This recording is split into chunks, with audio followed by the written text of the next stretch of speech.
Nothing beats an engaging debate at the final table of a poker tournament. However, occasionally that healthy rivalry becomes somewhat sour. Feelings are strong. Another player showing off their skills is the last thing poker players need. Nevertheless, nothing brings fans together like witnessing a professional match or a rematch between two players. Here are the most widely acknowledged poker rivalries and heated arguments in recollection of that very struggle. In the late 1990s, Daniel Negreanu was attempting to become a professional poker player in Las Vegas. He was an active member of the rec.gambling.poker community, which included famous members like Chris Jesus Ferguson and Howard Lederer. In 1999, he listed Annie Duke as the sixth best player in the 500 over 1,000 game at Bellagio, and was extremely complimentary of her game at the time.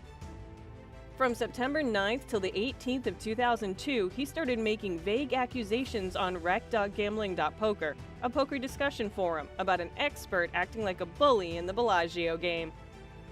Howard Lederer, a member of the community and brother to Annie, realized who Negreanu was referring to. Lederer later posted an open letter accusing him of waging a public smear campaign against Duke, focusing on issues such as Negreanu constantly referring to his sister as Annie Puke, his obsession with Jennifer Harmon over Duke, and his desperate need for public recognition. Negreanu responded with a nasty response, claiming that Duke had been ridiculing him since he met her when he was 22 years old at the Four Queens. He called Annie a horrible person and maintained that there were numerous players who felt the same way. The post hit a low when he accused her of always wearing dirty clothes with no shoes in the casino, and even said that no one wanted to sit in a $2,000 chair with urinated foot sweat soaked into it. In February 2003, Negreanu stated that Annie Duke is a lowlife. Daniel has posted what Duke does as a poker player and how all of the things are ethically incorrect, including angle shooting in stud 8 or better games, habitually looking at the hands of players next to her, and stealing other players' seats. He also claims that Duke used to steal other players' seats during a three-handed satellite to the WSOP main event. Negreanu later apologized to his friends who were also friends with her for the awkward position he had put them in. The Professor and Kid Poker makeup occurred between 2003 and 2005, but Daniel still had strong feelings about the female poker player. In 2005, he posted a blog claiming the rec.gambling posts circulated on the 2+2 poker forum were nasty and embarrassed him. In the autobiography Annie Duke, How I Raised, Folded, Bluffed, Flirted, Cursed, and Won Millions at the World Series of Poker, she refers to him as her online tormentor. She rarely publicly acknowledged his strong words for her. In July 2010, the two rival poker players were seated next to each other in the Tournament of Champions at the WSOP. Despite the proximity and media attention, nothing of consequence happened.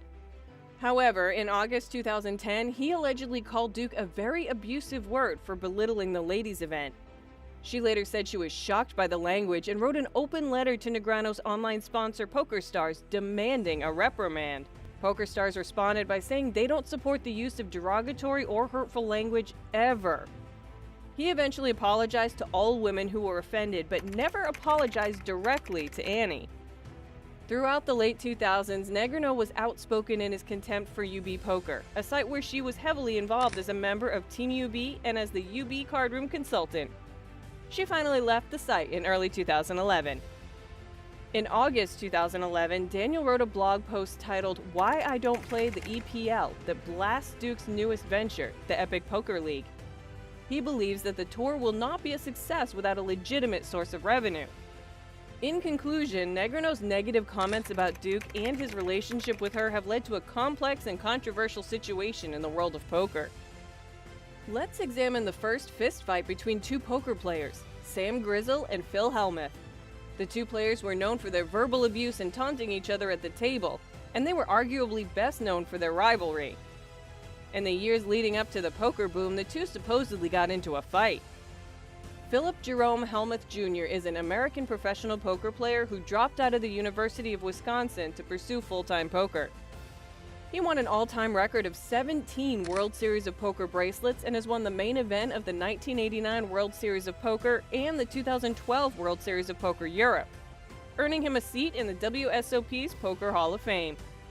Hellmuth's conflict with Sam Grizzle took things to the next level as it occurred over something that no one believed at first. The conflict between Grizzle and Helmuth happened because Helmuth couldn't cover Grizzle's seat at the table. Infuriated, Grizzle requested Helmuth to meet him in the casino parking lot in Las Vegas.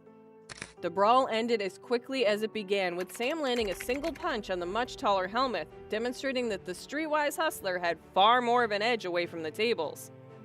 Despite being much bigger than Grizzle, Helmuth sustained no significant injuries. Grizzle won the fistfight against him, and he said that was the best fight ever because no one was hurt, even though he was at the losing end. ESPN revealed that Grizzle and Helmuth feud during a live broadcast of the 2003 World Series of Poker main event, which took place at the former Binion's Horseshoe in downtown Las Vegas. The 2003 WSOP was one of those breakthrough moments that grabbed players, as Grizzle was part of 441 Productions' unique approach to telling the tale of the largest game of poker. The 2006 Lissandro vs. Friedman controversy is arguably the most notorious live event quarrel. Prahlad Friedman accused Jeff Lissandro of failing to post a 5,000 chip ante on the biggest stage of them all, the WSOP main event. It's not surprising that Lissandro took the accusation seriously because the final table was very much within reach. When Lissandro denied the accusation, Friedman went further in his theft allegation, labeling him as a liar and saying, "I don't trust you, sir." From then on, the argument just got hotter until the floor intervened to separate them. Jeff threatened to "take your head off, buddy," during the dispute, which was on the verge of being physical, while Friedman insisted on his failure to cough up the ante. In the community, both athletes have gained a great deal of respect, and if the claim is true, it would make for an interesting story that goes far beyond the rivalry. One of the first online poker sensations before Victor Blom and Tom Dwan took over, Friedman earned a World Poker Tour Championship and a WSOP bracelet in 2003. Since then, he has been steadily establishing a solid reputation for himself. In contrast, Lissandro had 68 money finishes and 5 WSOP bracelet wins, compared to just 5 for Friedman. It's understandable that he believed there was an effort to harm his reputation. Replays revealed that Lissandro had in fact put up the ante, and rightfully so. Friedman attempted to apologize afterward, but he wouldn't talk to him. He proceeded to finish 3 places above Prahlad Friedman, which undoubtedly made the Californian feel even more inferior. The fight, now known as Ante-Gate, is still regarded as one of the most insane WSOP events ever. Although poker is a mind and deception game, adhering to the rules and customs at the table has long been a mark of honor. This kind of accusation between two titans was understandably felt throughout the poker community. These poker rivalries between poker legends are somewhat part of the poker world. Without such drama, the poker community would have no entertainment. There must be poker rivalries that had you thinking about them for days. Tell us about that one fight between poker titans that confused you the most in the comments below. Don't forget to give the video a thumbs up and subscribe to the channel for more drama from the poker world.